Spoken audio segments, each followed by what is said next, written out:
nous savons que nous sommes déjà dans les derniers jours. Et quand on entend les derniers jours, c'est parce que toutes les prophéties qui annonçaient le retour du Seigneur se sont déjà réalisées.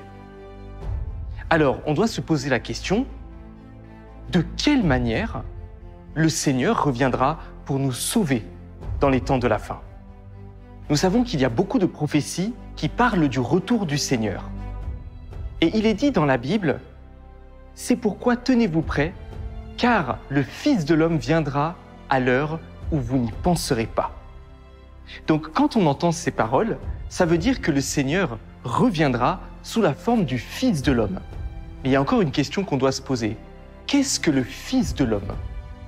Le Seigneur a dit, « Mes brebis entendent ma voix, je les connais et elles me suivent. » Nous savons que tous ceux qui croient en Dieu aujourd'hui croient en sa parole et le connaissent par sa parole. Quand le Seigneur reviendra dans les temps de la fin, il va prononcer de nouvelles paroles. Mais est-ce que ce sont les paroles de la Bible ou est-ce que ce sont de nouvelles paroles? Et si ce sont des nouvelles paroles, mais comment peut-on reconnaître la voix de Dieu? Que celui qui a des oreilles entende ce que l'Esprit dit aux églises.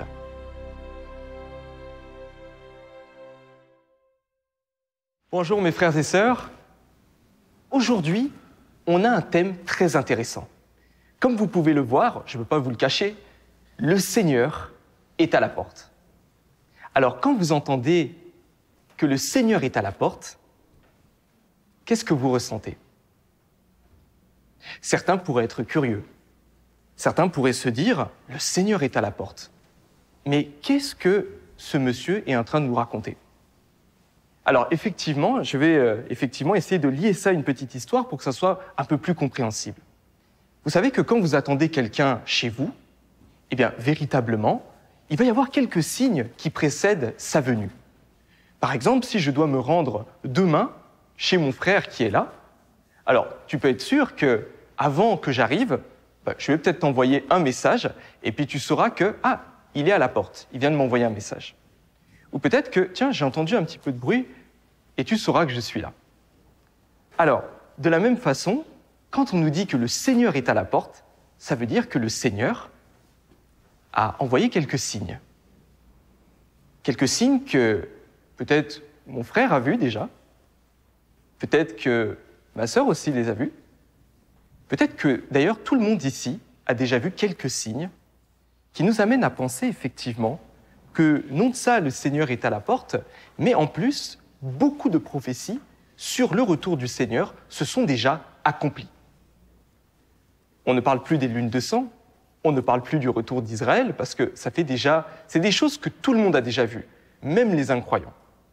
Et vous pouvez voir effectivement que quand on voit ces signes, qu'est-ce que ça nous laisse penser? Ça nous fait penser effectivement que les derniers jours sont arrivés. Les derniers jours sont déjà là. Et pour cause, effectivement, on va essayer de lier ça à la parole de Dieu.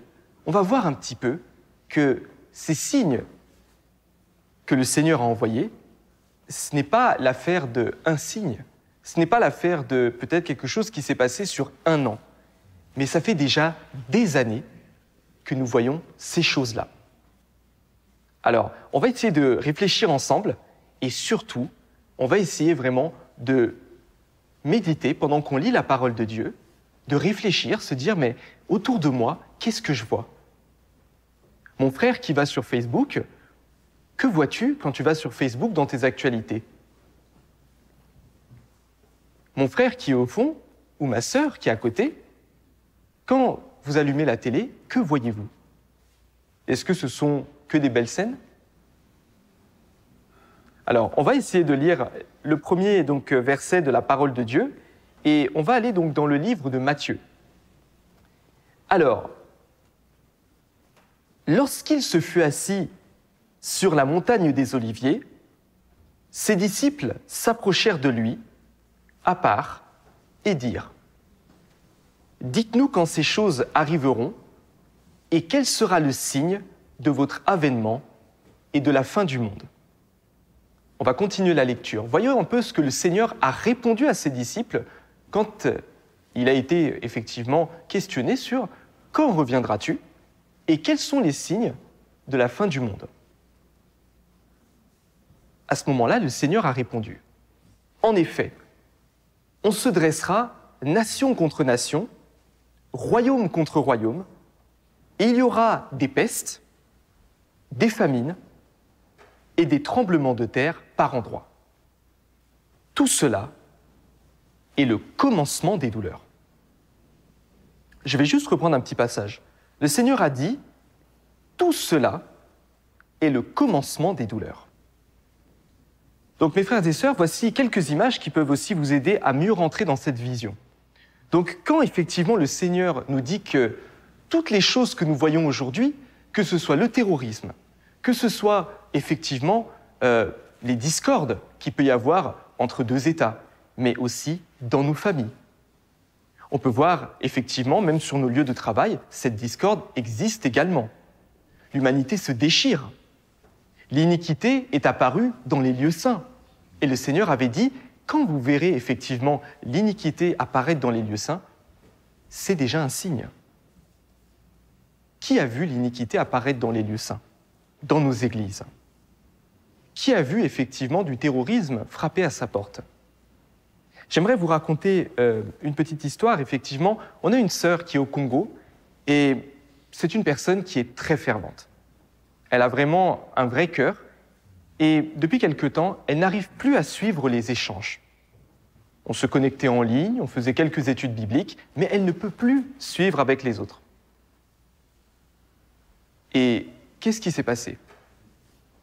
Alors, elle nous a envoyé quelques photos, quelques vidéos terribles, où on voyait en fait des piles d'êtres humains, à même le sol, morts, inanimés. Et je vous passe les détails. Mais effectivement, on voyait qu'ils étaient même brûlés vifs par des personnes qui sont sans foi ni loi et qui tuent gratuitement. Quand on a vu ces images, il y a un verset, une parole du Seigneur qui nous est venue, et je pense que tout le monde la connaît. Le monde est sous la puissance du malin. Et vous savez que, effectivement, quand on voit toutes ces actualités, sans parler de la drogue, sans parler de la débauche, sans parler de toutes ces mauvaises tendances qui détruisent l'homme, qui détruisent mon frère, qui détruisent ma sœur et qui sont des tentations qui sont là un petit peu de partout, eh bien, on peut voir qu'à cause de ces choses-là, on souffre. On souffre énormément. Qui ne souffre pas aujourd'hui? Est-ce qu'il y a quelqu'un qui, aujourd'hui, vit en paix absolue? Est-ce que tous les jours sont rayonnants, ensoleillés? On voit que non. Mais pour autant, ces jours ensoleillés, ces jours de soleil, arrivent très prochainement. Qui pense que, après effectivement la nuit, vient le jour? Qui pense que, après effectivement les ténèbres, vient la lumière? Et qui pense que, après le mal, vient effectivement le bien, les bonnes choses? Est-ce que beaucoup pensent, comme moi, de façon très positive, qu'il y aura une issue à ces souffrances? Qu'est-ce que vous en pensez, mes frères et sœurs? Est-ce que certains veulent lever la main? Vous pouvez lever la main. Ceux qui pensent qu'il y aura un beau lendemain pour l'humanité. Est-ce que vous croyez qu'on peut sortir de ces souffrances? Je vois qu'il y a déjà quelques personnes optimistes. C'est très bien. Alors, on va essayer de regarder justement quelques écritures et il faut qu'on garde cette espérance. Il faut qu'on garde cette joie. On ne peut pas se laisser abattre, effectivement, par les ruses du diable. Puisque, effectivement, peut-être qu'il vient nous tenter, mais ce n'est pas lui qui a le dernier mot. Alors, on va voir que celui qui a le dernier mot, c'est celui qui a créé ce monde. Parce que, comme il l'a créé, c'est à lui qu'appartient ce monde. Et celui qui est actuellement prince de ce monde, le diable, on pourrait dire qu'il est là juste de manière temporaire. Et il pourrait même très bientôt être chassé, puisque le Seigneur a fait ses promesses. Le Seigneur a promis à tous ceux qui l'attendaient qu'il reviendrait. Puisque les signes que vous voyez ici, les signes que vous voyez autour de chez vous, sont des signes de la fin des temps et de sa venue. C'est le signe de la fin du temps où Satan règne sur terre. Et le début du temps où Dieu revient parmi les siens. Et quand le Seigneur revient, eh bien, qu'est-ce qui se passe? Les larmes vont peut-être disparaître. Les douleurs vont peut-être s'estomper à tout jamais. Et précisément, lisons quelques passages des Écritures pour mieux comprendre cette réalité. Alors, est-ce qu'on a déjà ici quelques cœurs joyeux?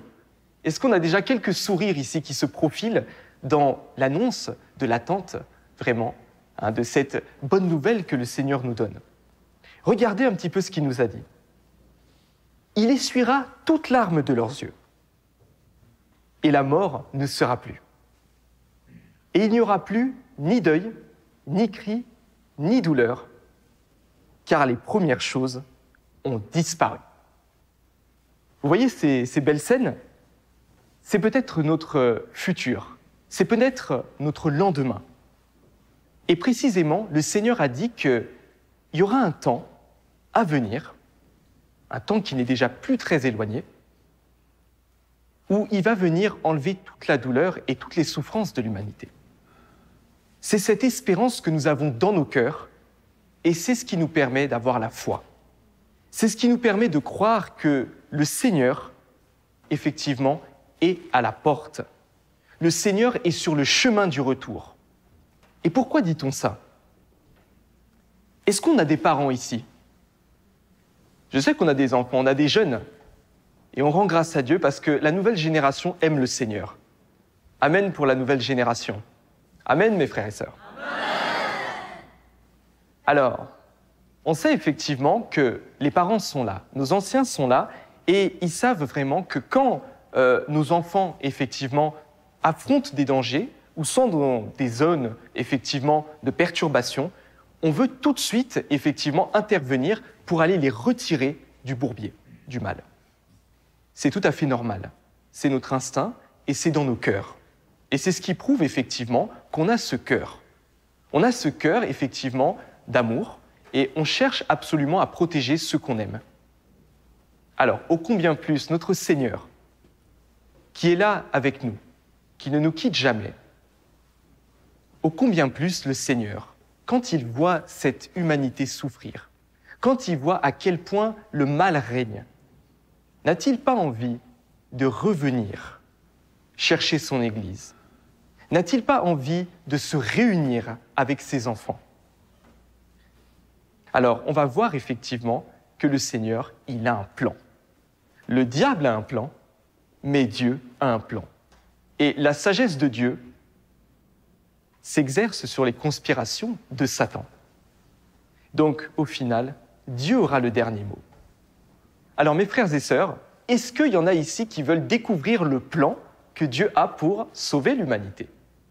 De quelle manière Dieu va revenir? C'est des questions très importantes. Alors, est-ce qu'il y en a ici qui ont soif et qui veulent savoir? Moi, je vois mon frère là qui est au fond. Ouais, je sais que tu veux, mon frère. Il y a aussi mes sœurs qui sont là. On va tous y aller, mes frères et sœurs. Allez, on va regarder un petit peu donc la prochaine partie. Et vous savez que les bonnes questions nous amènent toujours aux bonnes réponses. Les bonnes questions nous amènent toujours aux bonnes réponses. Alors, du coup, mes frères et sœurs, on va se poser une question maintenant. Le Seigneur reviendra de quelle manière pour nous apporter le dernier salut?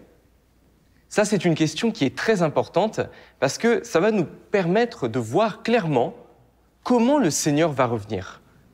Comment est-ce qu'on pourra, même par la suite, le reconnaître? Mais on va commencer étape par étape. Voyons effectivement de quelle manière le Seigneur apparaîtra pour nous apporter le dernier salut. Alors, lisons les Écritures. Tout d'abord, on nous dit « Voici, je viens comme un voleur. Heureux celui qui reste vigilant et qui garde ses vêtements afin de ne pas marcher nu et de ne pas laisser voir sa honte. » On nous dit ensuite, au milieu de la nuit, on cria, « Voici l'époux, allez à sa rencontre. » On nous dit également, « Voici, je me tiens à la porte et je frappe. Si quelqu'un entend ma voix et ouvre la porte, j'entrerai chez lui, je souperai avec lui et lui avec moi. » Et voici un dernier verset où on nous parle d'une apparition en public. « Voici, il vient avec les nuées et tout œil le verra. Même ceux qui l'ont percé et toutes les tribus de la terre se lamenteront à cause de lui. » Vous voyez, mes frères et sœurs, que ici, quand on nous parle du retour du Seigneur, on nous parle de deux retours. On nous parle du retour en secret et du retour en public. Alors, on doit savoir effectivement comment il va venir dans un premier temps et comment il viendra dans un deuxième temps. Est-ce qu'il va d'abord apparaître en public et après revenir en secret, ou d'abord en secret et après en public? Alors, on va étudier les Écritures. Alors, ici, on nous dit, « Voici, il vient avec les nuées, et tout œil le verra. Même ceux qui l'ont percé, et toutes les tribus de la terre se lamenteront à cause de lui. » Donc là, vous voyez, on nous dit que tout le monde voit le Seigneur quand il va revenir. Là, on nous parle d'un moment où il sera à la vue de tous. Mais pourtant, dans les autres versets, on nous dit qu'il vient comme un voleur.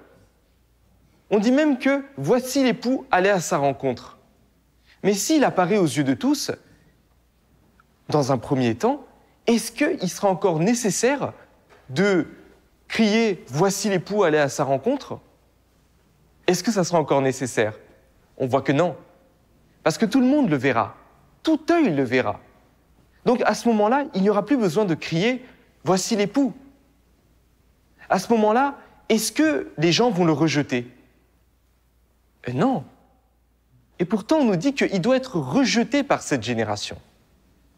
Mais est-ce que les gens vont rejeter l'Esprit de Dieu ? Qu'est-ce que vous en pensez ? Est-ce que les gens auront le courage de rejeter l'Esprit de Dieu quand il arrivera sur les nuées ? Personne. Personne, même les méchants, ils vont se soumettre parce qu'ils verront le Seigneur dans sa gloire. Donc vous voyez, c'est un point qui est très important. Si le Seigneur revient directement en public, comment est-ce qu'il va séparer les bons des mauvais ?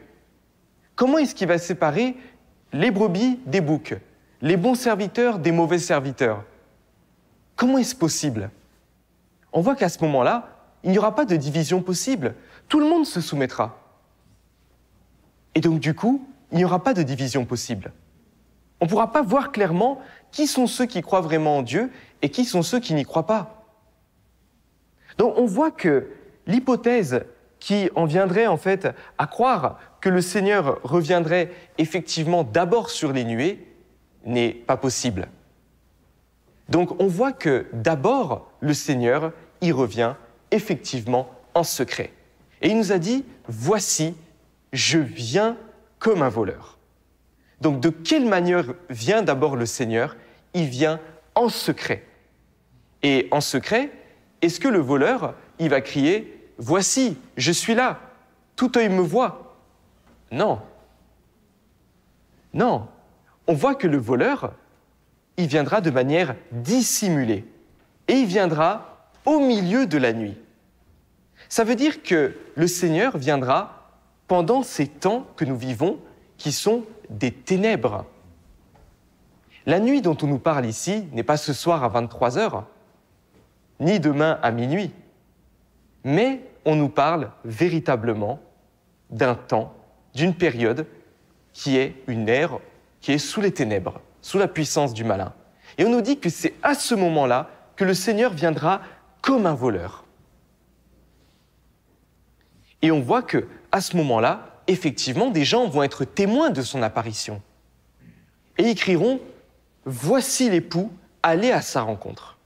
Et là, effectivement, tous ceux qui peuvent reconnaître la voix de Dieu, ils pourront effectivement reconnaître le Seigneur et aller à sa rencontre. Et c'est ce que dit le Seigneur d'ailleurs ici, Si quelqu'un entend ma voix et ouvre la porte, j'entrerai chez lui, je souperai avec lui et lui avec moi. » Donc le Seigneur nous dit clairement que quand il va revenir, il va prononcer des paroles. Un groupe de personnes va le reconnaître et va effectivement crier à d'autres « L'époux est là, allez à sa rencontre ». Et en écoutant ces paroles, on pourra bien se rendre compte que, effectivement, ce sont bien les paroles du Seigneur. Le Seigneur est bel et bien de retour. Si quelqu'un entend ma voix et ouvre la porte. Une fois qu'il aura effectivement formé un groupe de personnes qui peuvent le suivre, qui peuvent effectivement donc entendre sa voix, qu'il aura réuni toutes ses brebis, viendra maintenant sa deuxième venue. Ça veut dire que d'abord il apparaît en secret, comme un voleur, à l'insu de tous. Mais ensuite, il apparaîtra sur les nuées, et à ce moment-là, effectivement, tout aura déjà été accompli. Puisque, effectivement, quand il viendra en secret, certains vont le croire, d'autres vont le rejeter. Et là, le classement est fait. Les brebis iront vers le Seigneur. Les boucs iront dans une direction complètement inverse. Et automatiquement, chacun aura pris sa propre direction et Dieu aura séparé le bon du mauvais par sa parole. Vous voyez, mes frères et sœurs, est-ce que vous comprenez mieux? Et on peut voir que, est-ce que c'est la première fois que Dieu œuvre ainsi? Il y a 2000 ans, il a œuvré exactement de la même manière. Rappelez-vous, quand il était en Judée, il a prononcé des paroles. Beaucoup l'ont rejeté, mais une minorité l'a accepté. Et ça a permis au Seigneur de voir qui étaient les vrais et qui étaient les faux. Et après ça, il a effectivement accordé l'œuvre du Saint-Esprit et beaucoup de bénédictions à tous ceux qui l'ont reconnu. Mais tous ceux qui se sont opposés à lui ont été punis. Et vous voyez que c'est dans ces termes qu'on nous dit effectivement « Voici, il vient avec les nuées, et tout œil le verra. Même ceux qui l'ont percé, et toutes les tribus de la terre se lamenteront à cause de lui. » Donc vous voyez qu'à ce moment-là, Dieu ne viendra pas pour accorder le salut. Dieu ne viendra pas à ce moment-là pour prononcer des paroles, mais ça sera effectivement pour la rétribution. Et tous ceux qui l'auront accepté entreront dans le royaume, mais tous ceux effectivement qui se seront opposés à lui, ils se lamenteront. Donc vous voyez, est-ce que tout le monde comprend maintenant mieux de quelle manière revient le Seigneur? Alors on voit vraiment ici de deux manières. Alors d'abord, en secret, pour prononcer des nouvelles paroles et pouvoir permettre à tous ceux qui aiment vraiment la parole de Dieu, tous ceux qui sont de Dieu, le suivre naturellement, car les brebis de Dieu entendent sa voix et le suivent. Et une fois qu'il aura sauvé ces personnes-là, viendra le deuxième temps, où maintenant il apparaîtra sur les nuées, en public, à la vue de tous. Et à ce moment-là, ça sera la rétribution. Donc, mes frères et sœurs, nous pouvons voir que le Seigneur est très méthodique dans sa façon d'agir. Et on peut voir que le Seigneur, est-ce qu'il va s'en arrêter là? Est-ce qu'il va simplement apparaître comme ça et puis simplement partir?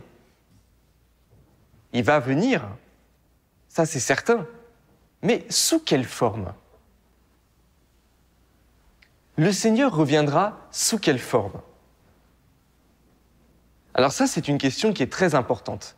On sait que quand il reviendra en secret, il reviendra sous quelle forme? Puisqu'il doit venir en secret, est-ce que c'est sous la forme de l'esprit? Est-ce que c'est sous la forme de la chair? C'est-à-dire de l'incarnation? Un homme comme vous, comme moi, comme il l'était il y a 2000 ans? Mes frères et sœurs, regardons ensemble quelques écritures pour mieux comprendre sous quelle forme le Seigneur viendra. Tout d'abord, on a effectivement ces versets. « Vous aussi, tenez-vous prêts, car le Fils de l'homme viendra à l'heure où vous n'y penserez pas. » Et on nous dit, car comme l'éclair resplendit et brille d'une extrémité du ciel à l'autre, ainsi sera le Fils de l'homme en son jour, mais il faut auparavant qu'il souffre beaucoup et qu'il soit rejeté par cette génération. On nous dit également, car comme l'éclair part de l'Orient et se montre jusqu'en Occident, ainsi sera l'avènement du Fils de l'homme. Ce qui arriva du temps de Noé arrivera de même à l'avènement du Fils de l'homme. Alors, est-ce que tout le monde comprend un peu mieux ce qu'est le Fils de l'homme? Le Fils de l'homme, c'est l'Esprit de Dieu revêtu de chair. C'est le Créateur qui prend la forme d'un être humain et qui se fait chair. Voilà ce que l'on appelle le Fils de l'homme. Il est semblable aux hommes puisque d'apparence, il est un être humain ordinaire, comme le Seigneur Jésus. Rappelez-vous, tellement ordinaire que les gens disaient « N'est-ce pas le fils du charpentier ?» Les gens le regardaient et disaient « Mais c'est pas possible. On connaît, on vit avec lui depuis des années. On l'a connu petit. On a été à la synagogue avec lui. On a été plusieurs fois au bord du lac. On a pêché avec lui. On a mangé, on est même allé au mariage, aux noces de Cana avec lui. Mais comment peut-il être le Fils de l'homme? Comment peut-il être Dieu? Alors c'est parce qu'il est l'Esprit de Dieu dans une chair.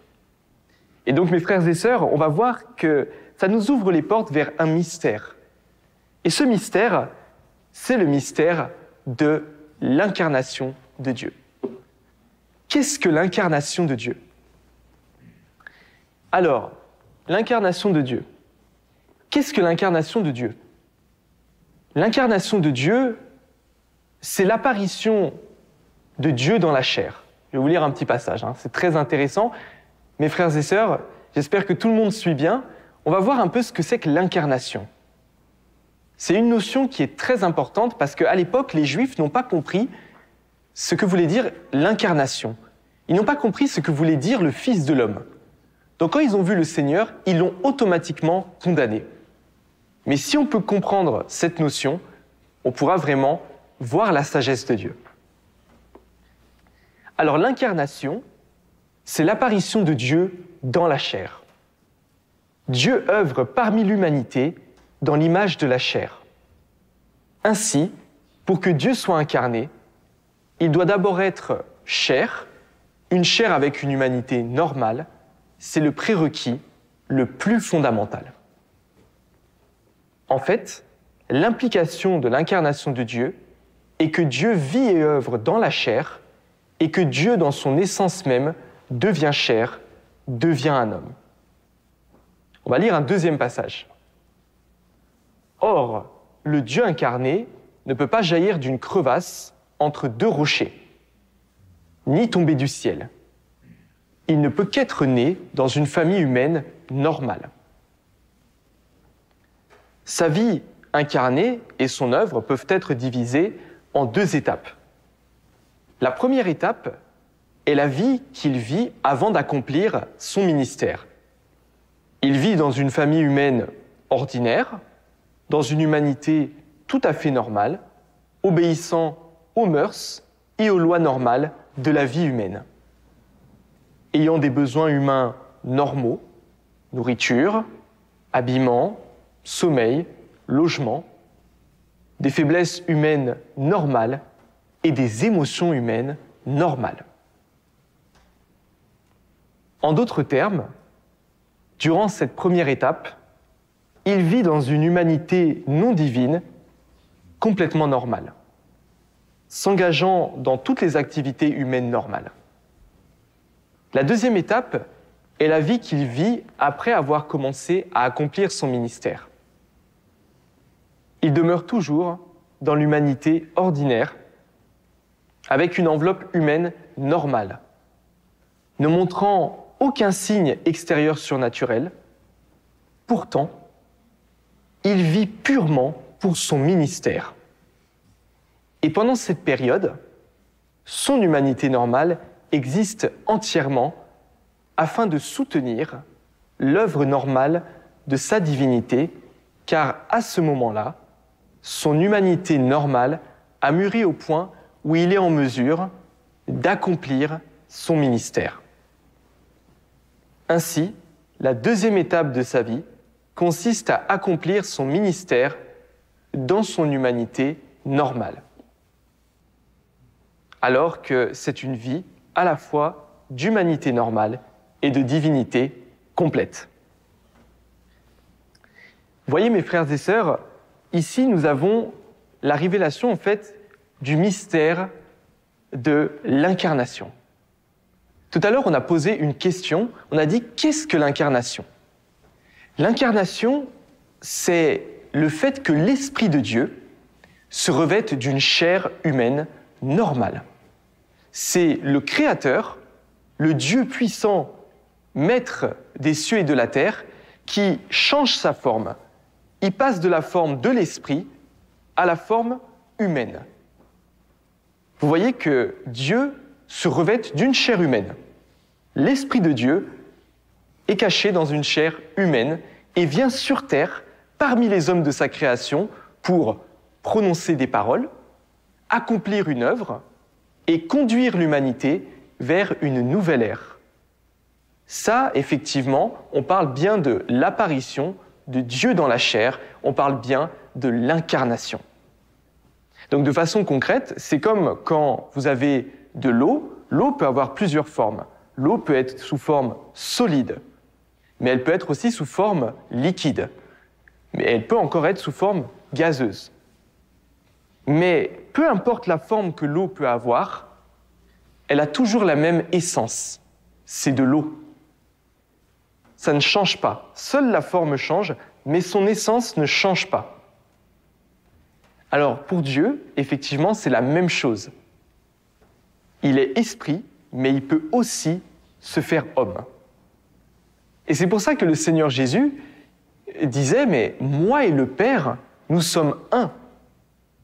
Le Seigneur Jésus témoignait clairement qu'il était le Fils de l'homme, qu'il était habité, non pas comme nous, nous on reçoit l'éclairage du Saint-Esprit, mais lui, il est l'Esprit de Dieu dans une chair. Nous, nous avons des esprits humains, nous ne sommes pas Dieu, mais lui, il est Dieu dans une chair humaine. Alors, mes frères et sœurs, ça c'est déjà la compréhension vraiment de base qu'on doit avoir sur l'incarnation. Est-ce que tout le monde arrive à bien suivre ? Est-ce que tout le monde comprend mieux pourquoi à l'époque, les Juifs, quand ils regardaient le Seigneur Jésus, ils disaient « mais il est simplement le fils du charpentier ». Parce que effectivement, il est une chair humaine tout à fait normale. On ne peut pas distinguer sa divinité en disant « tiens, regardez dans ses yeux, je vois la divinité ». Non, il est vraiment très normal. Et on va voir effectivement comment est son humanité normale. Alors, est-ce que à l'âge de 2 ans, il va commencer à effectivement faire des miracles, il va commencer à faire des choses ? Est-ce qu'à l'âge de 5 ans, quand il va jouer avec ses amis, il va effectivement demander au vent d'arrêter de souffler et que ça va se réaliser ? S'il va pêcher avec son père, peut-il effectivement multiplier les poissons ? Non. On va voir que ça ne fait pas partie de l'humanité normale. Ça, c'est surnaturel.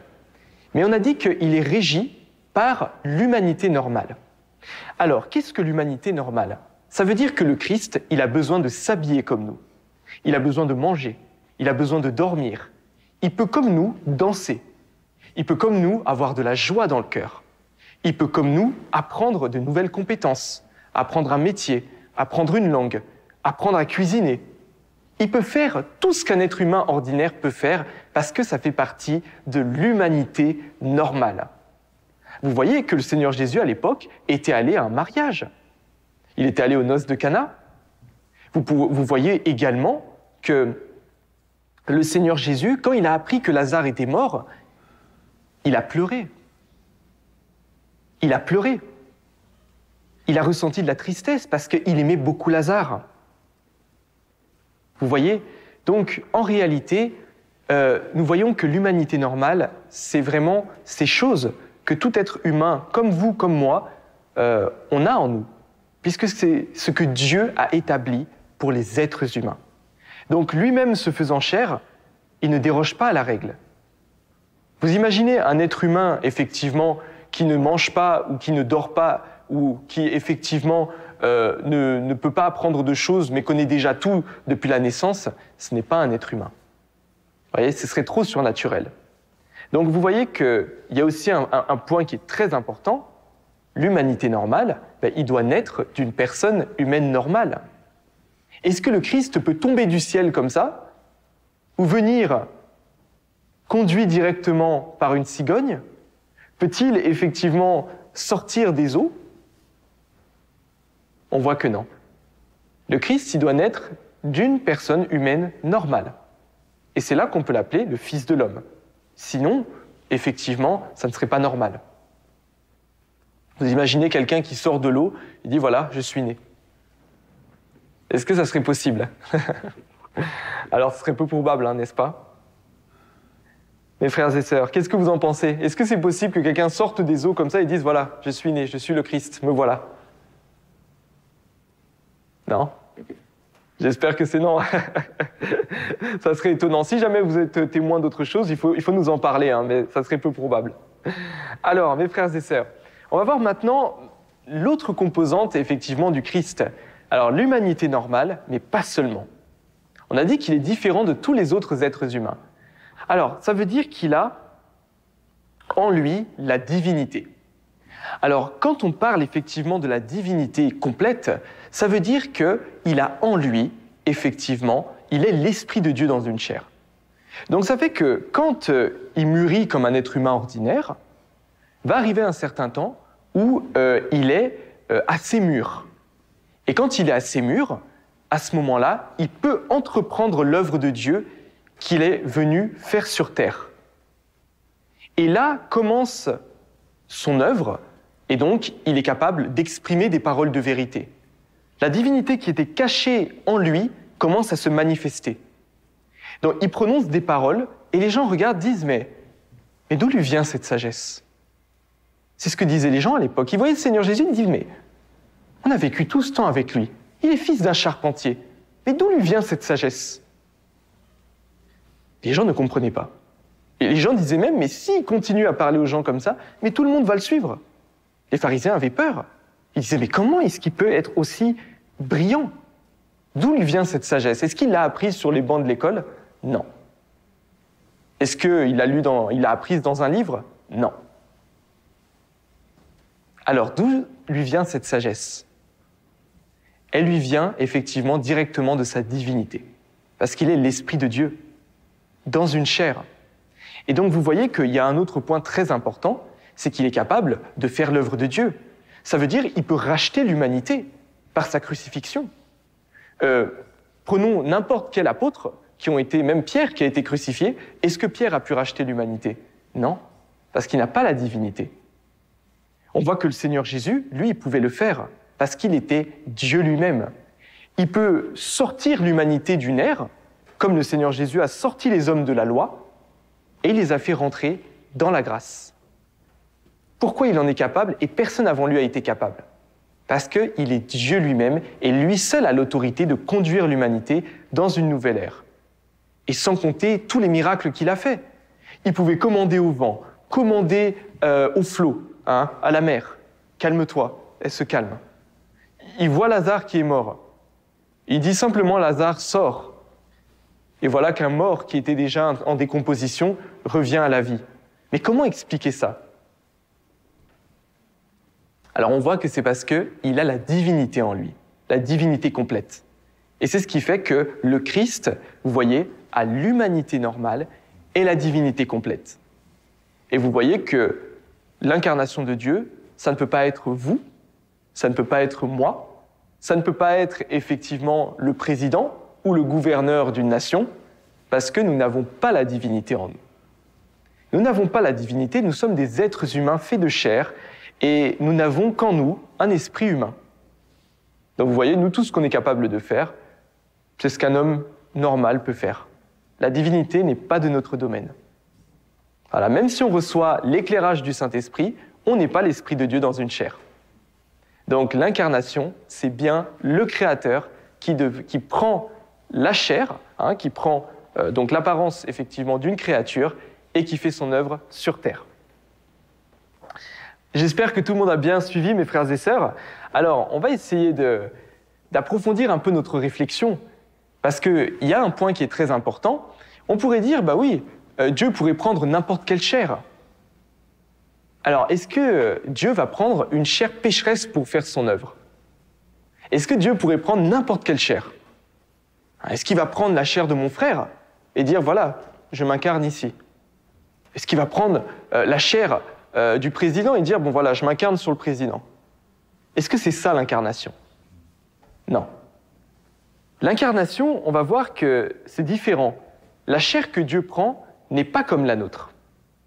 Alors, on va voir effectivement un passage qui est très important. La chair revêtue par l'Esprit de Dieu est la propre chair de Dieu. L'Esprit de Dieu est suprême, il est tout-puissant, saint et juste. De même, sa chair est également suprême, toute puissante, sainte et juste. Une telle chair ne peut faire que ce qui est juste et bénéfique pour l'humanité, ce qui est saint, glorieux et puissant. Elle est incapable de faire quoi que ce soit qui viole la vérité, la moralité et la justice. Encore moins de faire quoi que ce soit qui trahisse l'Esprit de Dieu. L'Esprit de Dieu est saint. Donc Satan ne peut pas corrompre sa chair. Sa chair est d'une essence différente de la chair de l'homme. Car c'est l'homme qui a été corrompu par Satan et non pas Dieu. Satan ne peut absolument pas corrompre la chair de Dieu. Ainsi, en dépit du fait que l'homme et Christ demeurent dans le même espace, seul l'homme est possédé, utilisé et piégé par Satan. Christ, en revanche, est éternellement impénétrable à la corruption de Satan, car Satan ne sera jamais capable de monter jusqu'au lieu très haut et il ne pourra jamais s'approcher de Dieu. Aujourd'hui, vous devriez tous comprendre qu'il n'y a que l'humanité corrompue, comme elle l'est par Satan, qui me trahit. La trahison ne sera jamais un problème qui concerne Christ le moins du monde.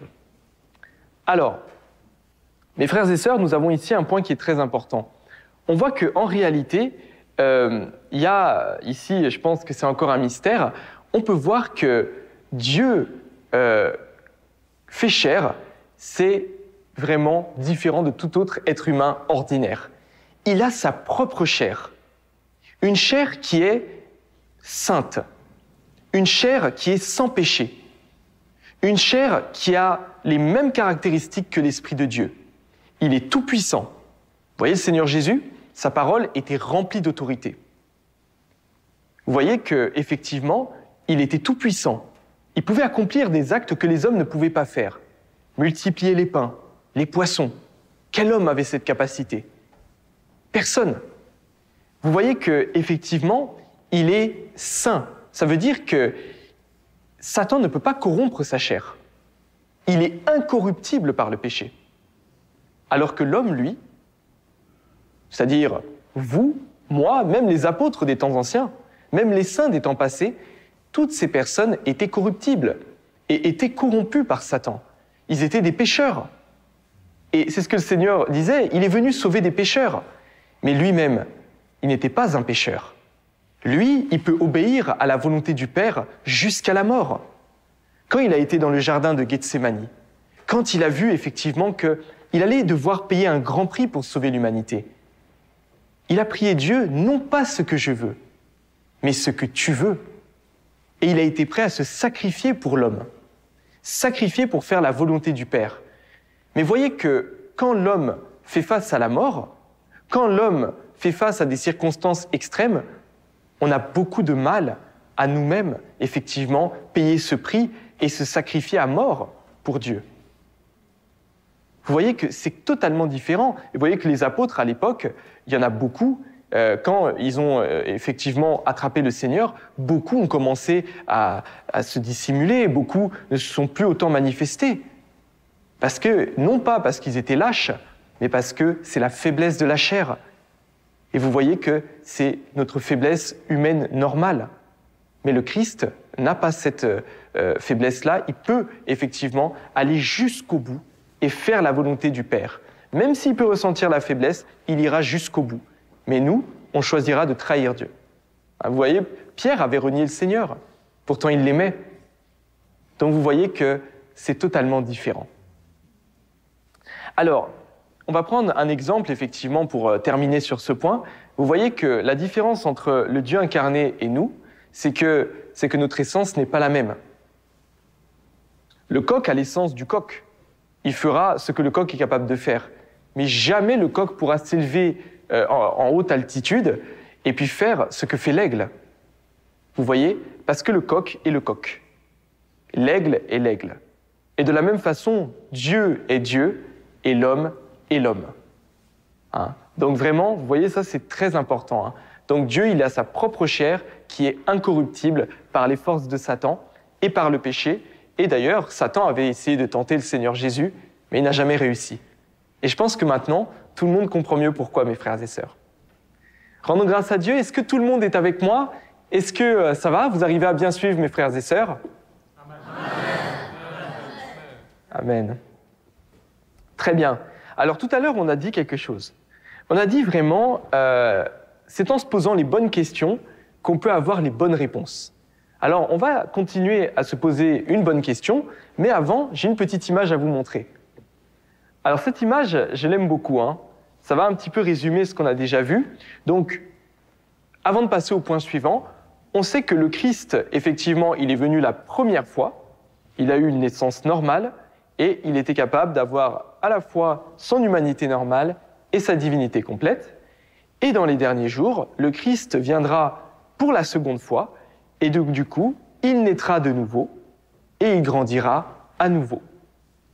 Donc ça, effectivement, c'est la vision qu'on doit avoir, c'est vraiment ce plan-là du retour du Fils de l'homme. Il va suivre le même processus.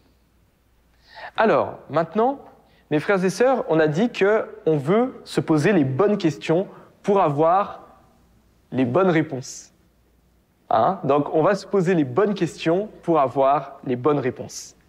Alors, la question qu'on va se poser, comment effectivement reconnaître le Christ lors de son retour? Est-ce que quelqu'un a une idée? Comment peut-on reconnaître le Christ lors de son retour? Alors là, effectivement, je pense que c'est un point qui est très important. Et pour ça, il faut qu'on lise des versets. Vous voyez que, de façon très concrète, comme il a une apparence humaine normale, si on essaye de le reconnaître par la vue, ça sera un peu compliqué. Et c'est l'erreur qu'ont fait les pharisiens. Ils l'ont vu, ils ont dit, tiens, non, il ne peut pas être le Christ, regardez-le, c'est le fils du charpentier. Parce qu'ils ne savaient pas qu'il avait la divinité en lui. Donc, comment le reconnaître si on ne peut pas le reconnaître par les yeux? Imaginons qu'on vous place dans une salle dans le noir complet. Et on vous dit que vous avez votre frère ou votre sœur qui est quelque part dans la salle. Mais vous ne pouvez pas le voir. Comment est-ce que vous allez faire, effectivement, pour essayer de savoir où il est? Alors, s'il parle, est-ce que vous avez cette chance, effectivement, de l'entendre? Et du coup, de localiser où il est? C'est fort probable. Si on écoute, effectivement, on dira, bon, je ne peux pas le voir, mais par sa parole, je sais qu'il est par là. Ou je sais qu'il est peut-être par là. Alors, quand le Christ reviendra, on va voir un petit peu que c'est vraiment un petit peu dans cette direction-là qu'on va pouvoir le reconnaître. Mes frères et sœurs, lisons les Écritures. Alors, on a la parole de Dieu qui nous dit « Mes brebis entendent ma voix, je les connais, et elles me suivent. Ainsi, la foi vient de ce qu'on entend, et ce qu'on entend vient de la parole de Dieu. » Alors, vous voyez que déjà, on nous dit qu'on doit entendre la voix de Dieu. Ici, il nous dit « Mes brebis écoutent ma voix, je les connais, et elles me suivent. » Alors, on voit que, effectivement, à l'époque, quand le Seigneur Jésus est venu, les gens ne l'ont pas reconnu juste de par son faciès ou de par son apparence physique, mais il y a des histoires, comme par exemple l'histoire de la Samaritaine. Et comment elle a reconnu le Christ? Elle l'a reconnu parce qu'il était capable, il avait des paroles de vérité. Il était capable d'annoncer des paroles qui dépassaient toute autre personne ordinaire, même les prophètes. Et quand elle l'a entendu parler, il a été capable de lui dire des choses qu'elle cachait dans son cœur. Et là, elle s'est posé la question, elle s'est dit, mais voici un homme qui m'a dit tout ce que j'ai fait, n'est-il pas le Messie? Et qu'est-ce qui s'est passé? Elle est retournée en courant dans son village et elle est revenue avec les gens de son village. Et quand ils ont vu le Christ, ils ont dit « Maintenant on croit parce qu'on l'a entendu ».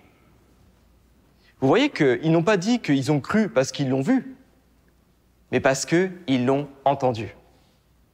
Alors ça, c'est la clé pour reconnaître le Christ.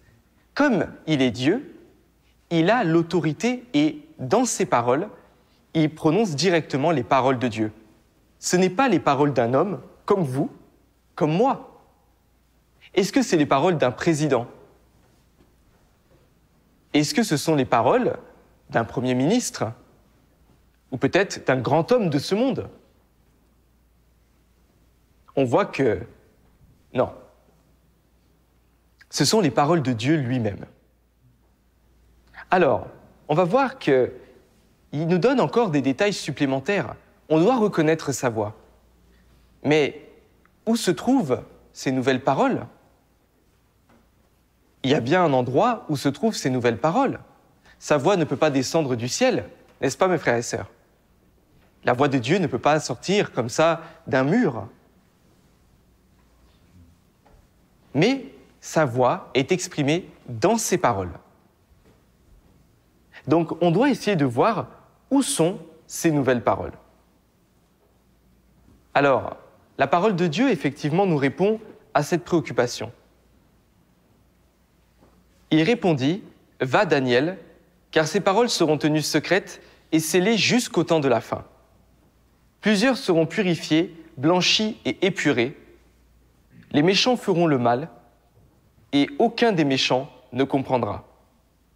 Mais ceux qui auront de l'intelligence comprendront. » Donc effectivement, vous voyez que là, on nous parle d'un livre qui doit être donné, de nouvelles paroles qui sont tenues scellées et secrètes. Donc des paroles sont tenues scellées et secrètes, alors ce n'est pas dans un coffre-fort, mais c'est dans un livre. Et on nous dit que ces paroles seront tenues scellées jusqu'à quand? Jusqu'à peut-être l'an 2025, ou peut-être c'était jusqu'en 1980, ou est-ce que c'était à l'époque médiévale? On voit que non. Ces paroles sont tenues secrètes jusqu'au temps de la fin. Ça veut dire jusqu'à l'ère actuelle, où on vit déjà les signes des temps de la fin. Ça veut dire qu'on est déjà dans les temps de la fin. Et que ces paroles vont être données à notre génération. Ça ne sera pas la génération future, ni même ce n'était la génération de nos anciens, mais c'était véritablement une prophétie qui nous parle que notre génération va recevoir des paroles de puissance et d'autorité qui viennent directement de la bouche de Dieu. Alors, on va voir qu'il y a encore des détails par rapport à ces nouvelles paroles. On va voir dans quel livre elles se trouvent. Regardez ce que nous dit la parole de Dieu. Lisons à partir de « Puis ». « Puis je vis dans la main droite de celui qui était assis sur le trône un livre écrit en dedans et en dehors, scellé de 7 sceaux. » Donc on nous dit que celui, effectivement, qui est assis sur le trône, dans sa main droite, il a un livre qui est scellé de 7 sceaux. Donc, vous pouvez voir que quand on dit qu'on scelle quelque chose, ça veut dire que c'est fermé. Vous pouvez imaginer si vous avez un coffre-fort que vous le fermez avec plusieurs tours, personne ne peut l'ouvrir. sauf le propriétaire. Vous pouvez voir que si vous fermez une porte, la porte de votre maison, à plusieurs tours, double, triple, sauf vous-même, personne ne pourra ouvrir cette porte. Parce que vous êtes le propriétaire, effectivement, de cette maison. Et là, on nous dit que ce livre scellé, seul celui, effectivement, qui a ce livre dans la main, peut ouvrir ce livre. Alors ça, c'est un point qui est très important. Et on nous dit que personne sur la terre, ni dans le ciel, ni sous la terre, ne put ouvrir ni regarder le livre. Et Jean nous dit « Et je pleurais beaucoup de ce que personne ne fut trouvé digne d'ouvrir le livre ni de le regarder. » Jean pensait « Mais cette génération des temps de la fin, mais qui va leur donner ce livre?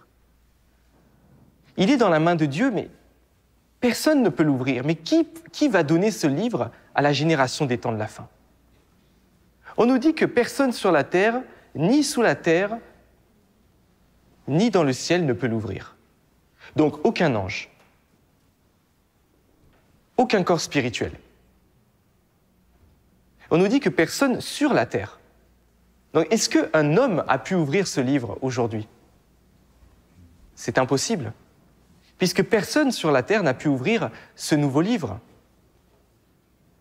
Mais regardez ce qu'on nous dit ici, et c'est là où ça devient très intéressant. On nous dit dans le dernier verset, « Voici, le lion de la tribu de Juda, le rejeton de David, a vaincu pour ouvrir le livre, et ses 7 sceaux. » Donc mes frères et sœurs, voilà un petit peu qui peut ouvrir ce livre.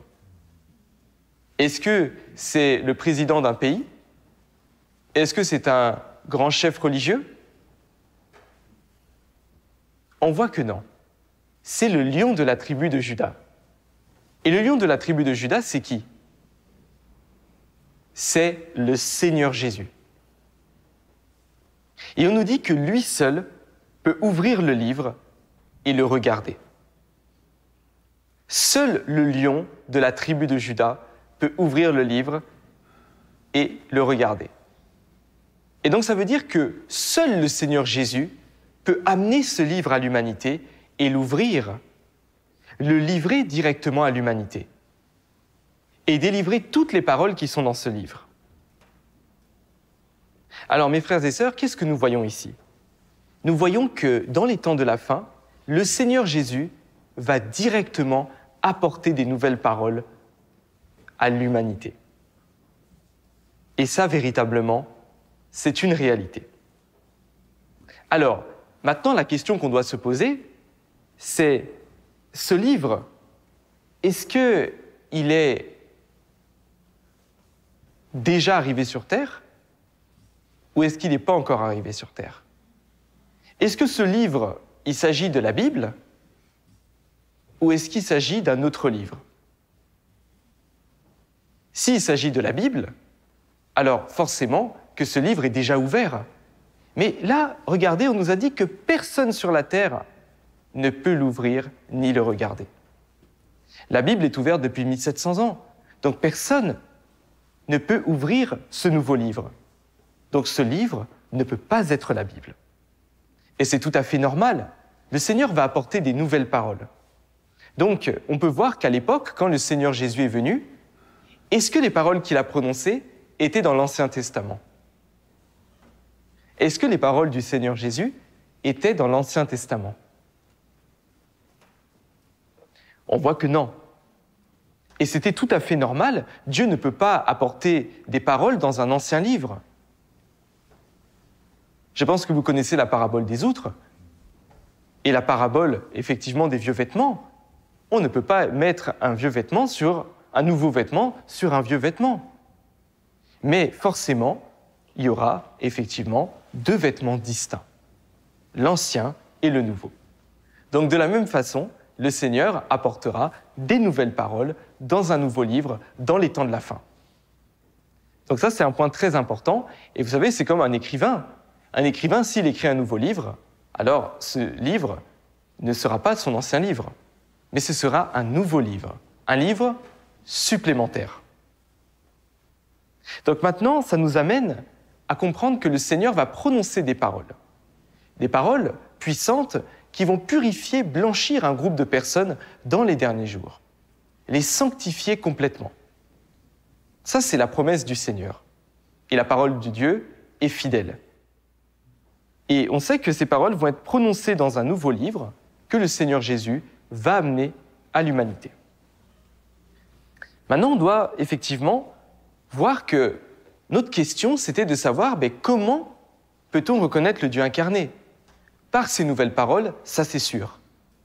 Mais quelles sont les caractéristiques de la voix de Dieu?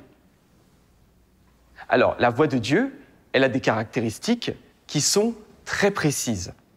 Ce n'est pas comme la voix de l'homme. Est-ce que la parole de Dieu est comme la parole d'un homme?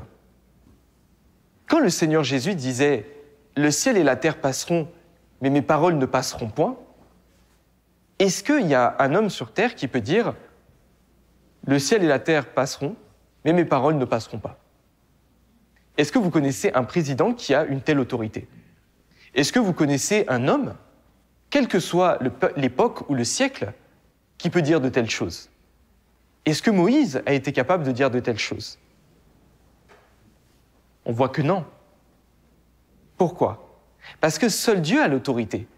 Et seul Dieu, seul le Christ est capable donc de parler des paroles qui ont de l'autorité. Des paroles qui ne sont pas les paroles d'un homme, mais les déclarations du Seigneur de la création. Ce sont les paroles du Maître des cieux et de la terre. Ce sont les mêmes paroles qui ont créé le monde qui sont adressées à l'humanité. Donc vous pouvez voir qu'en réalité, les paroles de Dieu sont complètement différentes de la parole d'un homme.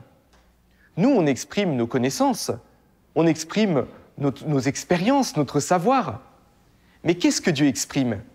Il exprime la voix de son cœur. Il exprime ce qu'il aime, ce qu'il n'aime pas, ses commandements à l'homme, ses exigences, des avertissements, des exhortations. Et tout cela font partie des paroles de Dieu. Donc, si une parole, effectivement, a de l'autorité, si une parole est capable de donner des commandements à l'homme, de donner des avertissements à l'homme, mais aussi de l'exhorter, nous savons que cette parole, ce n'est pas la parole du président. Est-ce qu'elle pourrait être même la parole d'un grand roi des temps passés? Qu'est-ce que vous en pensez, mes frères et sœurs? On voit que non. Donc ça sera forcément les paroles de Dieu. Seules les paroles de Dieu ont l'autorité. Alors, mes frères et sœurs, maintenant qu'on sait comment on va reconnaître le Dieu incarné dans les derniers jours, il faut qu'on lise ensemble quelques passages de paroles. Il faut qu'on essaye de voir ensemble une question très importante. On va lire ensemble quelques passages et on va voir effectivement, pour voir de qui sont ces paroles. Alors, on va voir vraiment qui a prononcé ces nouvelles paroles. Alors, je vais vous lire quelques passages et on va vraiment se demander qui a prononcé ces paroles. Là, c'est vraiment très important et on a besoin vraiment que tout le monde soit vraiment connecté, que tout le monde soit vraiment impliqué vraiment ici. Et vous allez voir, mes frères et sœurs, on va certainement découvrir de nouvelles choses. Prions vraiment que Dieu nous éclaire. Je maintiens ce que j'ai dit, et ce que je maintiens, j'en assure toujours l'achèvement, et personne ne peut le changer. C'est absolu. Que ce soit des paroles que j'ai dites dans le passé, ou des paroles que je dirai dans l'avenir, je les ferai toutes devenir réalité, l'une après l'autre. Et je permettrai à toute l'humanité de les voir se réaliser. Cela est le principe qui soutient mes paroles et mon œuvre.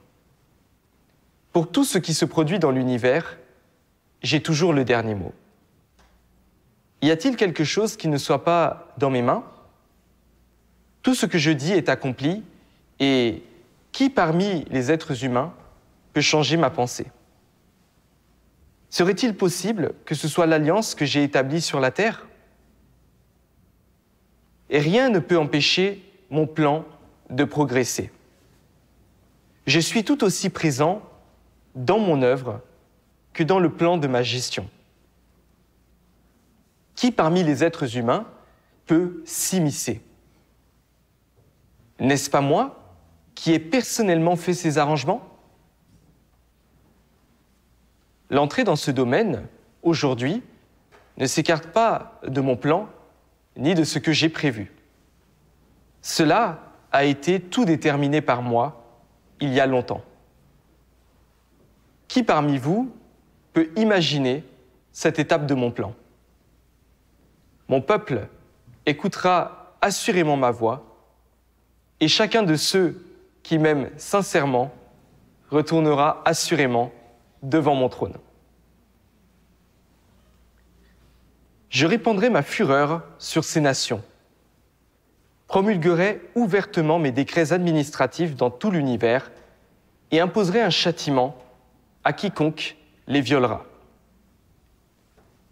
Quand je tourne mon visage vers l'univers pour parler, toute l'humanité entend ma voix et voit alors toutes les œuvres que j'ai réalisées dans l'univers. Ceux qui s'opposent à ma volonté, c'est-à-dire ceux qui s'opposent à moi par les actes de l'homme, tomberont sous mon châtiment. Je prendrai la multitude d'étoiles dans les cieux et les renouvellerai. Et grâce à moi, le soleil et la lune seront renouvelés. Les cieux ne seront plus comme ils étaient, et la myriade de choses sur la terre sera renouvelée. Tout deviendra complet par mes paroles. Les nombreuses nations de l'univers seront réparties de nouveau et remplacées par mon royaume. De sorte que les nations sur la terre disparaîtront à jamais et que toutes deviendront un royaume qui me vénère. Toutes les nations de la terre seront détruites et cesseront d'exister. Parmi les êtres humains dans l'univers, tous ceux qui appartiennent au diable seront exterminés et tous ceux qui adorent Satan seront ravagés par mon feu ardent. C'est-à-dire, à l'exception de ceux qui sont maintenant dans le courant, tout sera réduit en cendres. Quand je châtierai les nombreux peuples, ceux du monde religieux reviendront à divers degrés à mon royaume, conquis par mes œuvres, parce qu'ils auront vu l'avènement du Saint monter sur une nuée blanche. Tous les hommes seront séparés suivant leur propre espèce et recevront des châtiments proportionnels à leurs actes. Tous ceux qui se sont dressés contre moi périront. Quant à ceux dont les actions sur terre ne m'ont pas impliqué, à cause de la manière dont ils se sont acquittés, ils continueront d'exister sur la terre sous la gouvernance de mes fils et de mon peuple. Je me révélerai à la myriade de peuples et à la myriade de nations. Et de ma propre voix, je retentirai sur la terre, proclamant l'accomplissement de ma grande œuvre, afin que tous les hommes puissent la voir de leurs propres yeux. Je vis aujourd'hui sur terre et je vis parmi les hommes. Les gens font l'expérience de mon œuvre et observent mes déclarations, et je mets entre les mains de chacun de mes disciples toutes les vérités, afin qu'ils puissent recevoir de moi la vie et ainsi avoir une voie à suivre. Car je suis Dieu, celui qui donne la vie. Le temps s'approche de plus en plus. Réveillez-vous, tous les saints. Je vous parlerai et tous ceux qui entendent se réveilleront. Je suis le Dieu en qui vous avez foi depuis ces nombreuses années. Aujourd'hui, je suis devenu chair et suis venu devant vos yeux, révélant ainsi qui me veut vraiment, qui est prêt à payer n'importe quel prix pour moi, qui écoute vraiment ma parole et qui est prêt à mettre la vérité en pratique. Car je suis le Dieu Tout-Puissant, je peux voir tous les secrets de l'homme, cachés dans les ténèbres. Je sais qui me veut vraiment et je sais qui me résiste. Je peux observer toutes choses. Amen. Mes frères et sœurs, après avoir entendu ces paroles, on va revenir à notre question de tout à l'heure. Qui a prononcé ces paroles?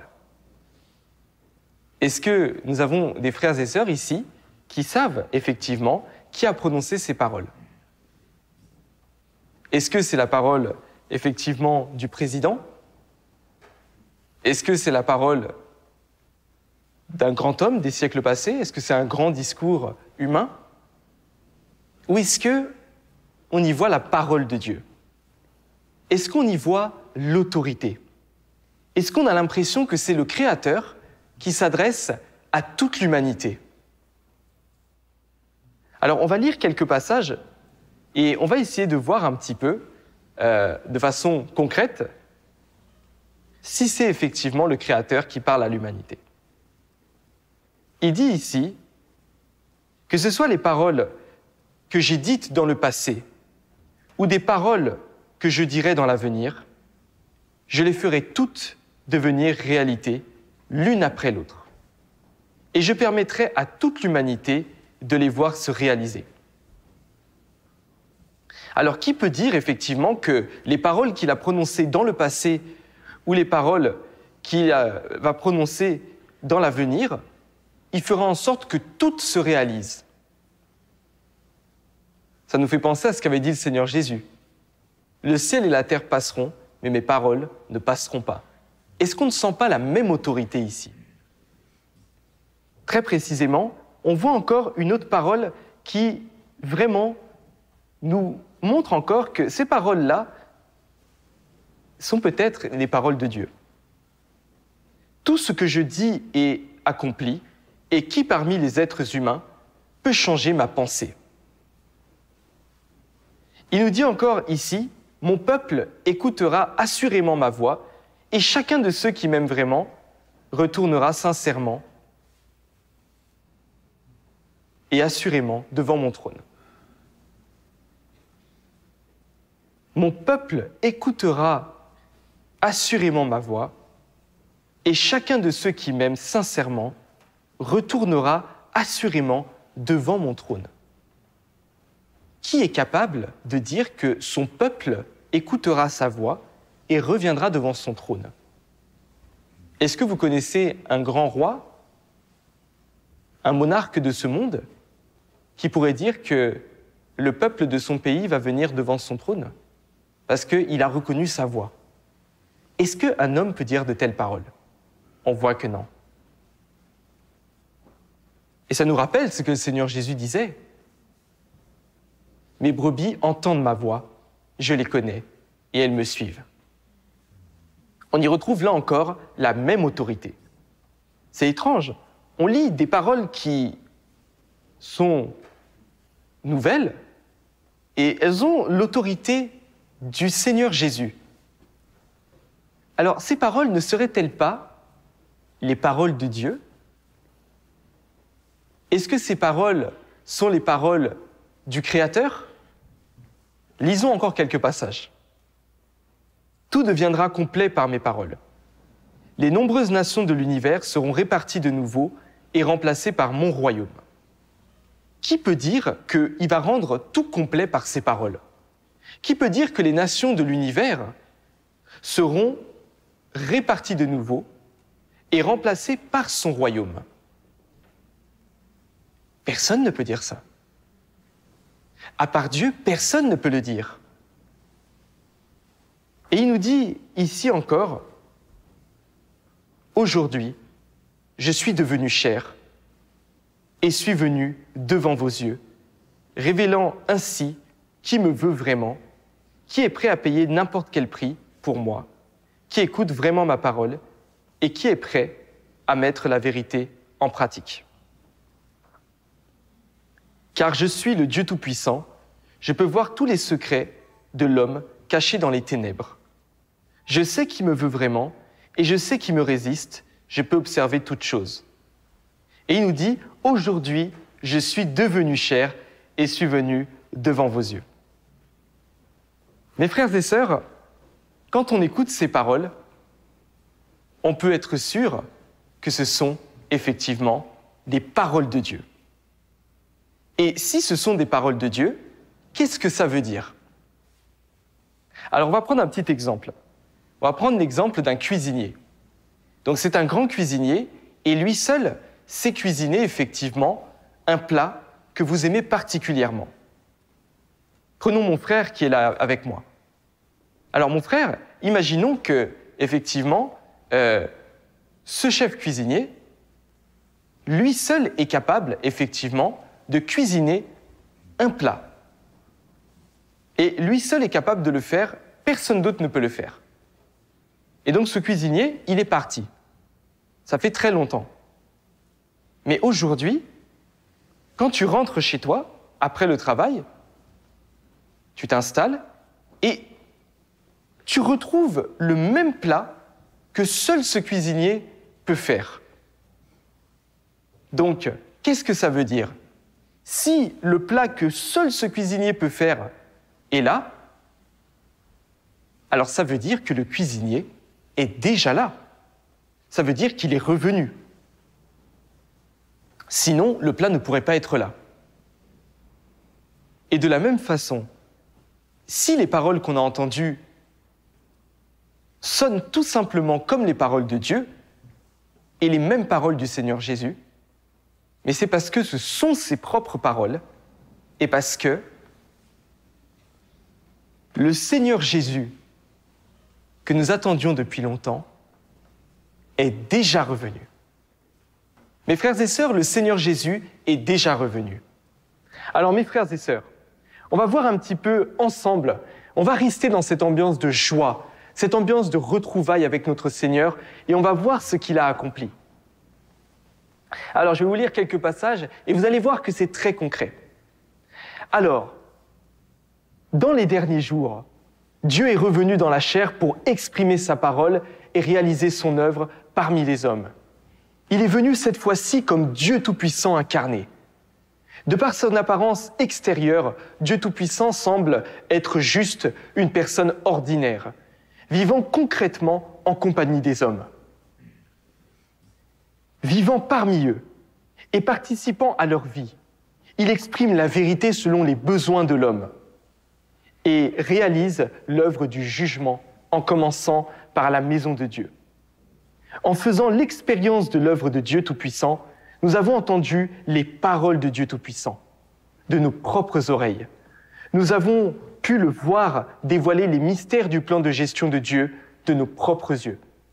C'est-à-dire l'histoire véritable des 3 étapes de l'œuvre de Dieu pour le salut de l'humanité.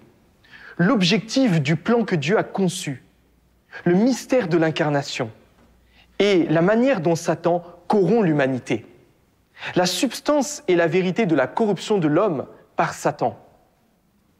La manière dont Dieu purifie, sauve et parfait l'homme.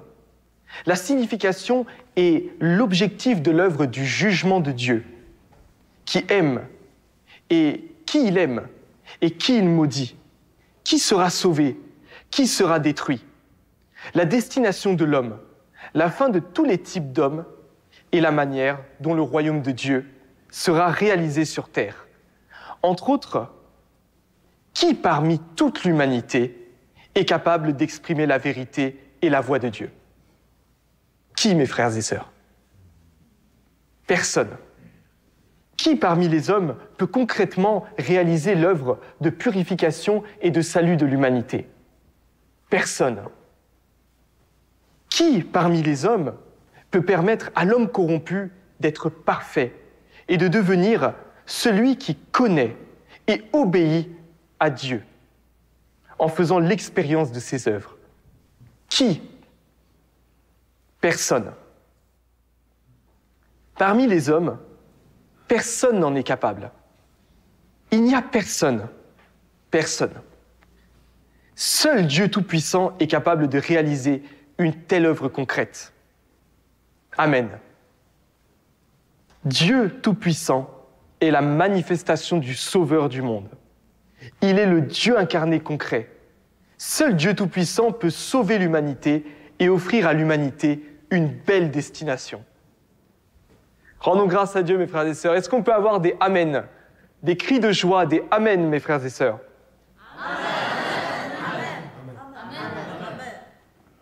Amen.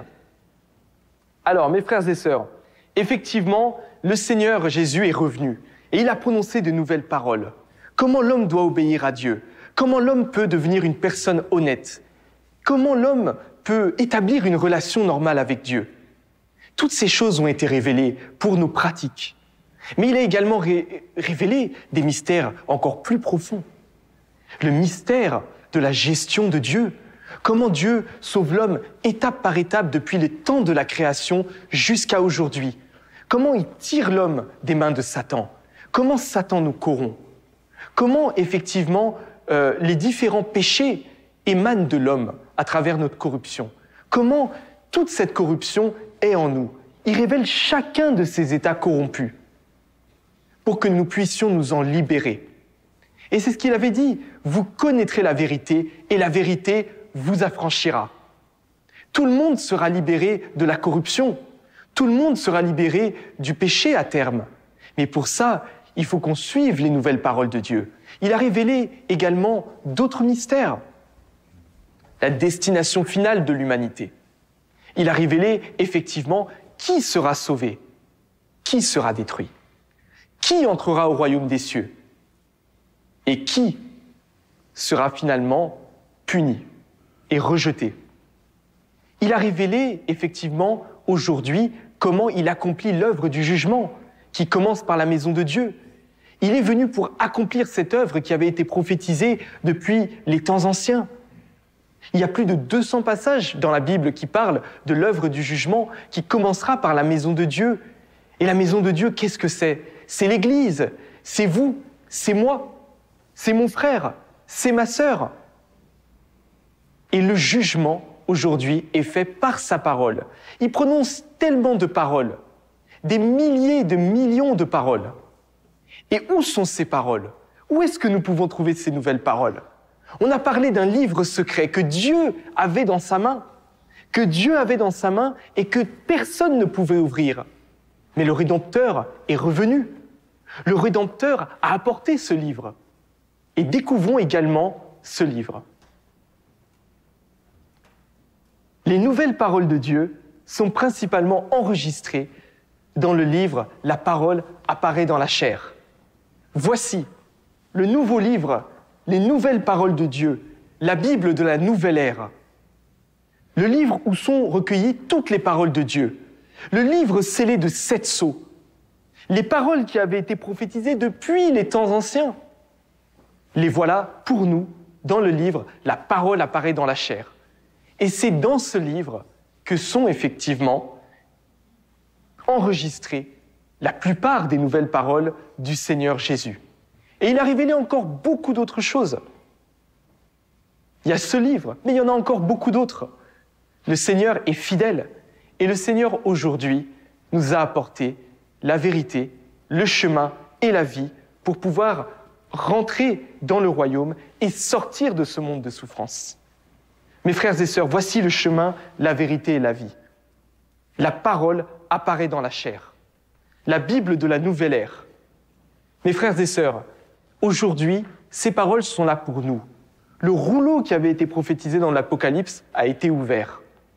Et Dieu parle de toutes les vérités dont l'homme a besoin pour aujourd'hui se libérer de l'influence de Satan, pour aujourd'hui connaître Dieu véritablement, pour obéir à Dieu véritablement, pour retrouver l'image originelle qui a été perdue depuis le temps où notre chair est devenue pécheresse. Dieu avait dit qu'effectivement, il a créé l'homme à son image. Mais aujourd'hui, nous vivons à l'image du péché. Mais si nous pouvons vivre selon ses paroles, nous pourrons retrouver l'image originelle que nous avons perdue. Et c'est là où Dieu aura terminé son œuvre. Et c'est pour ça qu'il est revenu, pour nous sanctifier. Alors, mes frères et sœurs, est-ce que vous êtes heureux? Est-ce que vous êtes joyeux? Est-ce que vous ressentez cette joie dans vos cœurs? Est-ce qu'on a nos frères et nos sœurs ici qui ressentent la joie? Le Seigneur est revenu. Qu'est-ce que ça vous fait, mes frères et sœurs? Qu'est-ce que vous ressentez? Mes frères et sœurs, est-ce qu'on peut tous crier, vraiment avoir des cris de joie, avoir des « Amen » ? Est-ce qu'on peut se réjouir?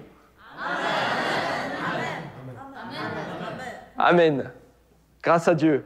Alors j'aimerais déjà danser vraiment pour célébrer le retour du Seigneur, mais on a encore d'autres choses à voir. Alors peut-être qu'après on aura ce temps de célébration ensemble, ce temps de louange, vraiment on va remercier notre Seigneur. Mais pour le moment, il faut qu'on termine vraiment notre étude et on en a bientôt terminé. Et vous avez été tous vraiment courageux et tous vraiment disposés dans vos cœurs. On voit que Dieu avait prévu vraiment qu'on se retrouve ici. Parce que Dieu avait quelque chose à vous dire, avait quelque chose à me dire. Et on est tous là. Rendons grâce à Dieu. Alors, vous savez que chaque fois que le Seigneur fait son œuvre, il y a aussi quelque chose qui est réel. Satan est toujours sur les pas de Dieu. Et le diable cherche toujours à s'opposer à l'œuvre que Dieu fait. Alors, effectivement, comme vous le savez, quand le Seigneur Jésus est venu au monde, le roi Hérode a fait tuer tous les enfants de moins de 2 ans, parce qu'il savait que le Christ était là. Et c'était le diable qui était en train, effectivement, d'œuvrer pour que Dieu ne fasse pas son œuvre et ne vienne pas sauver les gens. Quand Dieu vient sauver les gens, le diable s'oppose. Ça, c'est une chose vraiment qui existe depuis les temps de la fin, enfin depuis les temps de la création et qui existera jusqu'au temps de la fin. Rappelez-vous, effectivement, quand Dieu voulait délivrer les Israélites, Pharaon s'est opposé. Alors d'apparence, c'était Pharaon, mais nous savons que Satan était derrière. Alors, est-ce que la plupart des gens accepteront la nouvelle œuvre de Dieu dans les derniers jours ? Qu'est-ce que vous en pensez, mes frères et sœurs? Est-ce que la plupart des gens accepteront la nouvelle œuvre de Dieu dans les derniers jours? On va lire les Écritures et on va essayer de voir un petit peu cette réalité. On va juste se replonger un petit peu à l'époque. Quand le Seigneur Jésus est venu, tout le monde attendait le Messie. Rendons grâce à Dieu. Mais au final, la majorité l'a rejeté. Aujourd'hui, le Seigneur Jésus, il est de retour. Mais est-ce que tout le monde va l'accueillir ou pas? Rappelons-nous tout à l'heure la parole qui disait que aucun des méchants ne comprendra. Donc beaucoup de méchants, effectivement, vont certainement s'opposer. Lisons les Écritures. Alors, on va commencer par le livre de Matthieu. On nous dit « Entrez par la porte étroite, car large est la porte, spacieux est le chemin qui mène à la perdition, et il y en a beaucoup qui entrent par là, mais étroite est la porte, resserré le chemin qui mène à la vie, et il y en a peu qui les trouvent. » Alors ici, on nous dit de façon concrète que le chemin qui mène à la vie, il est étroit. Le chemin qui mène à la vie est étroit, et très peu le trouvent. Très peu. Vous voyez qu'aujourd'hui, on est là, on se réunit. Combien de personnes savent que le Seigneur est déjà revenu? Très peu. Et justement parce que c'est le chemin qui mène à la vie. Mais le monde qui est sous la puissance du malin, est-ce qu'il cherche la vie? Est-ce qu'il cherche la vérité? Non. Les gens cherchent autre chose, mais ils ne cherchent pas la vérité. Ils ne cherchent pas le Seigneur. Alors, nous voyons que la multitude n'est pas dans ce chemin étroit, mais est dans le chemin de la perdition. Et c'est ce que nous dit le Seigneur ici. Donc si aujourd'hui vous avez accepté cette bonne nouvelle et que peu de personnes autour de vous sont au courant, c'est très normal. Et c'est même rassurant. Parce que dans un monde qui n'aiment pas Dieu et qui détestent la vérité, si vous trouvez beaucoup de personnes qui aiment Dieu, c'est que forcément, ce n'est pas forcément un bon chemin. Mais si très peu de personnes l'acceptent et sont au courant, c'est que vous êtes sur le bon chemin. Rappelez-vous, à l'époque, quand le Seigneur Jésus est venu, combien de personnes ont accepté son œuvre? Prenons la planète Terre à l'époque, que ce soit en Europe, en Asie, en Afrique, en Amérique ou en Océanie ou sur les pôles. Seulement un groupe de personnes en Judée l'ont accepté. Est-ce que ça fait beaucoup de personnes? Ça fait très peu. Vous voyez?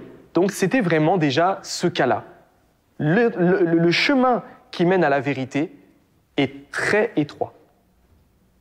Mais le chemin qui mène à la perdition est très vaste et beaucoup s'y perdent. Donc déjà, on est rassuré parce que nous savons qu'on est sur le chemin qui mène à la vie. Et effectivement, très peu le trouvent. Et aujourd'hui, grâce à Dieu, vous l'avez trouvé. On nous dit également qu'il y a beaucoup d'appelés, mais peu d'élus. Ça veut dire quoi? Ça veut dire qu'effectivement, il y a aujourd'hui beaucoup de croyants, mais il y en a très peu qui vont accueillir le Seigneur. Il y a beaucoup qui sont dans la maison de Dieu, mais beaucoup qui sont effectivement des boucs, qui quand ils écoutent la parole de Dieu, ça leur fait ni chaud ni froid. Et c'est ce qu'a dit le Seigneur. Celui qui est de Dieu écoute les paroles de Dieu, vous n'écoutez pas parce que vous n'êtes pas de Dieu. Donc nous savons effectivement que tous ceux qui écoutent la parole de Dieu, mais pour qui il n'y a pas de réaction particulière, pour qui ça fait ni chaud ni froid, ces gens-là ne sont pas de Dieu. Parce que même s'ils proclament de leurs lèvres qu'ils sont de Dieu, quand ils écoutent la parole de Dieu, ça ne les touche pas. Et vous voyez que les pharisiens disaient être de Dieu. La plupart des Juifs proclamaient à l'époque être de Dieu, mais ils n'étaient pas de Dieu.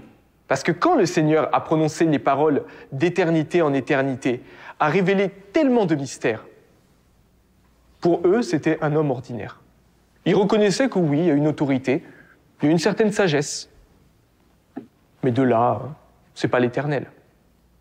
Et pourtant, les paroles du Seigneur Jésus étaient les paroles de l'Éternel.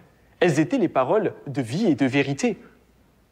Donc vous voyez, mes frères et sœurs, il y a beaucoup d'appelés, mais très peu d'élus. Et je vais vous lire un passage qui va nous aider à mieux comprendre ce point. Si l'ensemble de la communauté religieuse n'y était pas hostile et ne s'y était pas opposé, alors ce ne serait pas le vrai chemin. Souviens-toi, le vrai chemin doit recevoir l'opposition de la part des gens et même du monde. Lorsque le Seigneur Jésus est venu pour travailler et prêcher, le judaïsme tout entier ne s'était-il pas levé contre lui? Chaque fois que Dieu commence une nouvelle œuvre, l'humanité corrompue éprouve une très grande difficulté à l'accepter, car l'œuvre de Dieu contredit et réfute les conceptions des hommes. Les hommes n'ont pas la capacité de compréhension et sont incapables de pénétrer le domaine spirituel. Et si ce n'était pas du fait de l'œuvre du Saint-Esprit, ils seraient incapables d'accepter le vrai chemin. Si l'on croit que c'est l'œuvre de Dieu, mais qu'elle n'est pas combattue par la communauté religieuse et qu'elle ne souffre pas de l'opposition et de l'hostilité du monde, alors cela prouve que cette œuvre de Dieu est fausse. Mes frères et sœurs, vous voyez que dans la communauté religieuse, parmi nos frères et nos sœurs, dans le monde, beaucoup de personnes n'accepteront pas l'œuvre de Dieu. Vous pourrez leur en parler, et ils diront « non, on ne l'accepte pas ». Vous pourrez essayer de leur faire lire les paroles, mais ils diront « non, ce n'est pas de Dieu ». Certains diront même « c'est pas la vérité, c'est la parole d'un homme ». Parce que certaines de ces personnes ne sont pas de Dieu. C'est ce qu'a dit le Seigneur. Celui qui est de Dieu écoute la parole de Dieu. Celui qui n'est pas de Dieu ne peut pas écouter la parole de Dieu. Celui qui est de Dieu, il entend la voix de Dieu et il le reconnaît. Mais ceux qui ne sont pas de Dieu cherchent des signes, cherchent des prodiges. Ils ne croient pas en la venue secrète du Seigneur, parce que ce n'est pas conforme à leurs idées. Et ils ne peuvent pas l'accepter. Rappelez-vous les pharisiens à l'époque. Ils ont entendu les paroles de Dieu, Et qui étaient les pharisiens? Est-ce que les pharisiens étaient des non-croyants? Les pharisiens étaient les prêtres de l'époque. Ils étaient les pasteurs de l'époque. Mais quand ils ont écouté la parole de Dieu, ils ont refusé. Pourquoi? Parce qu'ils n'étaient pas de Dieu. Et toute personne qui n'est pas de Dieu ne peut pas recevoir sa parole. Donc nous qui avons reçu cette parole, comment faire pour ne pas tomber sous la séduction du malin? Et comment faire pour ne pas perdre notre part? Comment faire effectivement pour que la parole du Seigneur ne tombe pas à côté? Comment faire pour qu'elle ne s'égare pas, qu'elle ne quitte pas notre cœur? On doit vraiment écouter la parole de Dieu. On ne doit pas écouter ce que dit telle personne parce qu'il a telle influence. On ne doit pas écouter ce que dit notre voisin en disant « Non, ça ce n'est pas les paroles de Dieu, je n'y crois pas. Ah non, ce n'est pas dans la Bible, on ne peut pas accepter. » Si on fait ça, qu'est-ce qu'on va faire? La même chose que les Juifs ont fait. Ils ont suivi les pharisiens. Et beaucoup de Juifs au début ont suivi le Seigneur.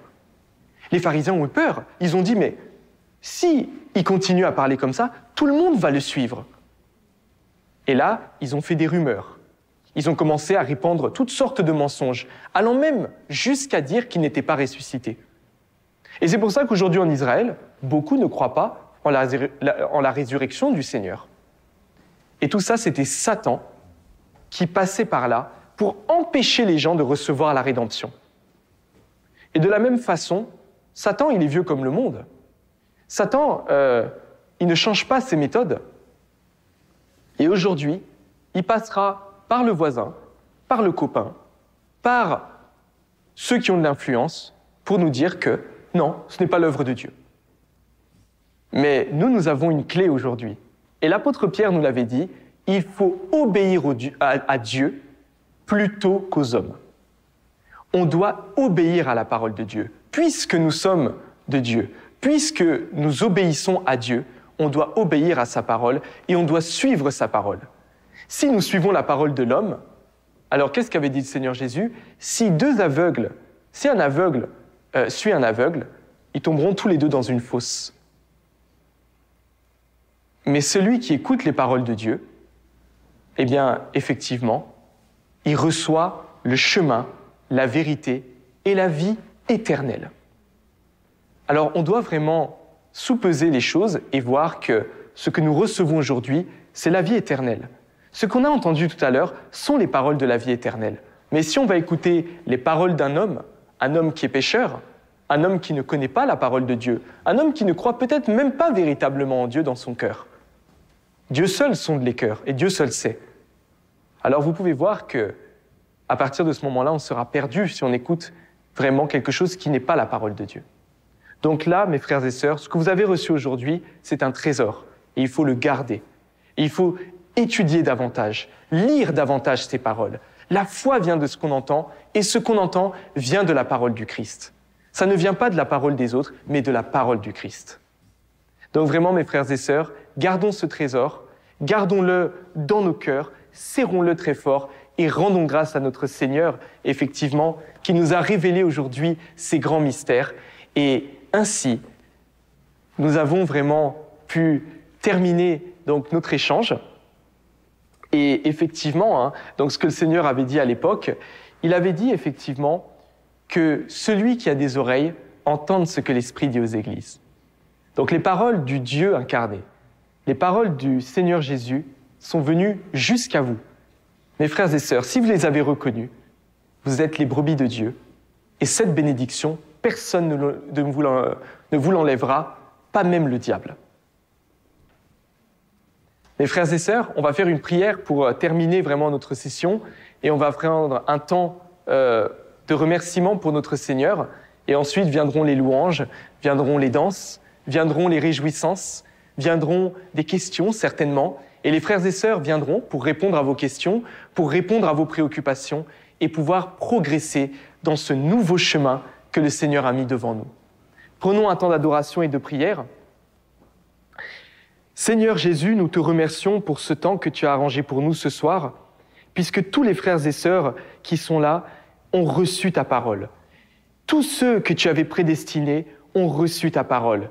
Et comme une terre fertile, on sait que ta parole donnera du fruit dans leur cœur, que ta parole va vraiment les aider à se rapprocher de toi, les aider à te connaître, les aider à recevoir davantage de révélations, davantage, effectivement, de bénédictions.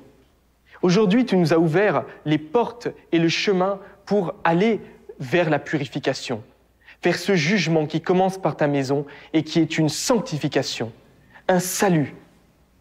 Ô Dieu, tu as dit effectivement que on devait vraiment suivre le chemin étroit, ce chemin qui mène à la vie, et qu'on ne devait pas aller dans la multitude.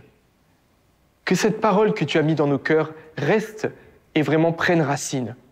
Que toutes les tentatives du diable vraiment soient écartées.